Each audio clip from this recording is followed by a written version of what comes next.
शिमोगा के first grade college में तिरंगा लहराया गया। NSUI के कारकुनों ने तिरंगा लहराया। ख्याल है कि गुज़िश्ता रोज इसी मकाम पर भगवा झंडा लहराया गया था। हिजाब मुखालिफ एहतजाज के दौरान कुछ अफराद ने भगवा झंडा लहराया था। दूसरी तरफ पुलिस ने दावा किया कि इस मकाम पर पहले से कोई झंडा नहीं था। पुलिस के मुताबिक खाली पोल कुछ लोगों ने भगवा झंडा लहराया था।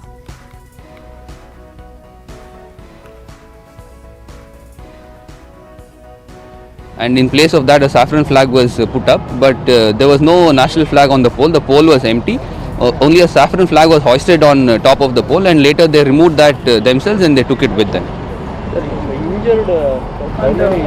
So far there are 2 persons who've been injured in the first degree college incident, and they are in Megan Hospital, and one person he is not injured but he's given a case for assault. And we have information that 2 more people are getting admitted, but that will happen as and when we get MLC and further information. और वहीं Nobel इनाम